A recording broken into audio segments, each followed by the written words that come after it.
Hi everyone, welcome back to my channel. I'm sorry that lately I've been all over the place, but my channels have been censored. Some of my videos, they've been getting striked, so it's put me off course, but I have to keep on forging ahead.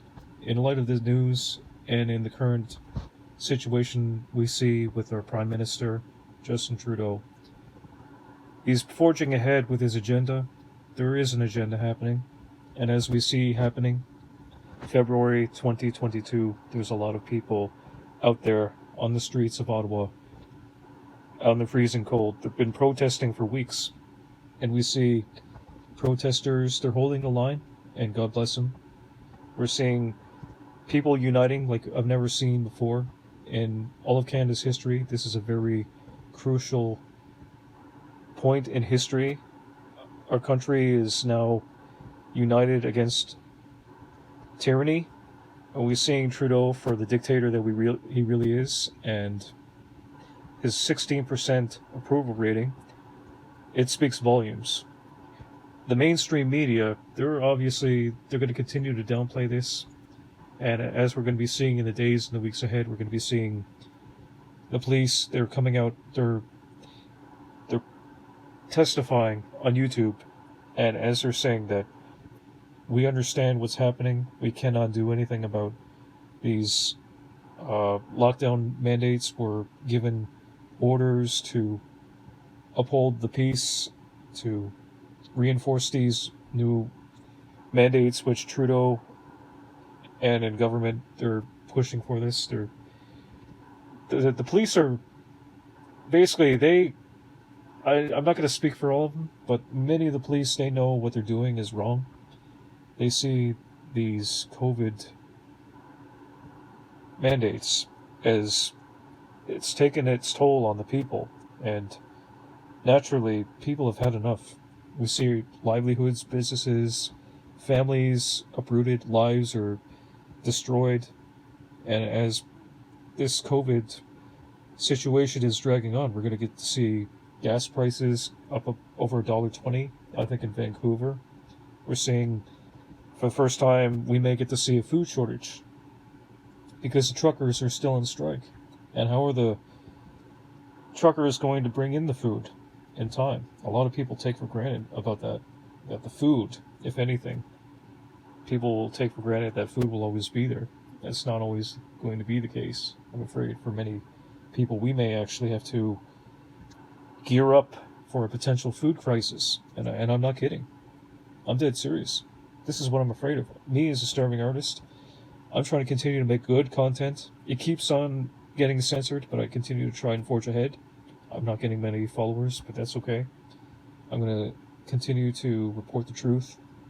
And I don't want anything bad to happen to anyone. In fact, I wish the best for everyone. I pray for people's safety, most importantly, and for the families that are uprooted right now after this COVID situation began about 2 years ago.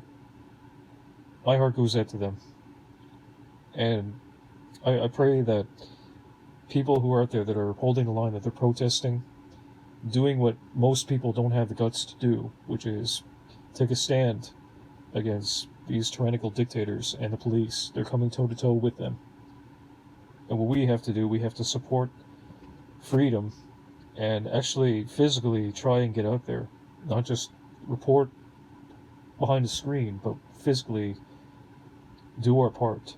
Most people I've talked to on YouTube, they don't have any videos on their channels. And I ask why, and they get upset because they're offended. They feel like, oh, because we're just texting, we're messaging people, we don't have to contribute. That's not the case. Everybody has a voice.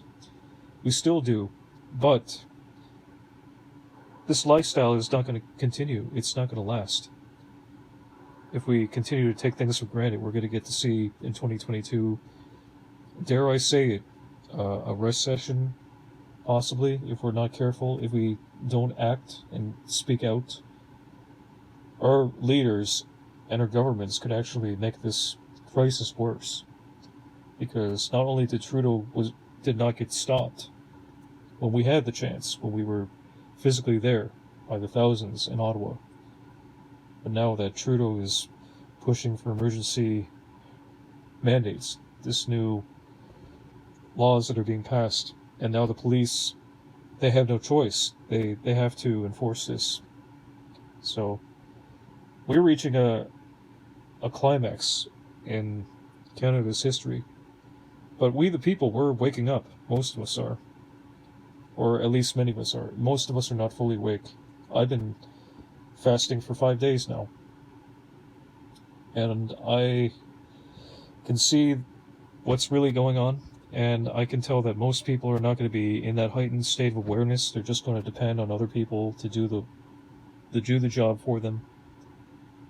And I have to tell people, listen, everybody has to pull their own weight. Because if we don't do something, we don't take a stand for freedom, soon this is going to affect everyone. And not just in Canada either. It's going to affect everyone in the whole world. Because I'll tell you something, the whole world is watching. The whole world is watching Canada, and they're standing by Canadians, but there is an agenda happening. There's powerful men behind Justin Trudeau. I can tell. I don't have to have all the facts to know exactly what's going on with Justin Trudeau. The people in Parliament, the House is divided. I've covered this before. And again, there's people that are working with Trudeau in very high places, that there is some kind of agenda put in place that the Canadian people, they're just not fully aware of it yet. And I should probably have to choose my words carefully. People, they really have to do the research, and I'm not kidding. They have to wake up, and they have to take a stand against tyranny. They can talk all they want, but as long as there's going to be people like that in power, there's not going to be any real change. And for the people in Parliament who have been keeping silent just for the next paycheck, you guys know who you are. And the police, that goes for you too. You should know by now who the real bad guys are, and arresting the citizens that are not violent, and changing the terms from hate speech to acts of violence. And I'll put that in a link down below. Shame on all of you for knowing better. You know, God gave everybody a conscience and a free will. It's up to us to decide whether we use our free will for good or for evil. And this has nothing to do with your training, getting that paycheck, supporting your family, and just following orders. Following what your training was required. In Nazi Germany, the Nazis, if you look to history, the Nazis, they said, we were just following orders. Think about it. That's a fact. And that's not going to fly when history shows that when Canada's liberties and freedoms are going to be taken away by those that were enforcing this satanic agenda, you know who you are. And it's time that you come clean, you come forward now, or else we may get to see quite possibly the end of what could have been the greatest country, the freest nation in the world. And we all have to do our part. Not look to other people or make excuses, but physically do what we can to expose evil. Ephesians 6:12. For we wrestle not against flesh and blood, but against the principalities and the spiritual wickedness in the high places. That was Ephesians 6:12. And this is me signing out. Thank you for tuning in to my channel. Please share, like, subscribe, comment, share your thoughts, and may God bless. Good night.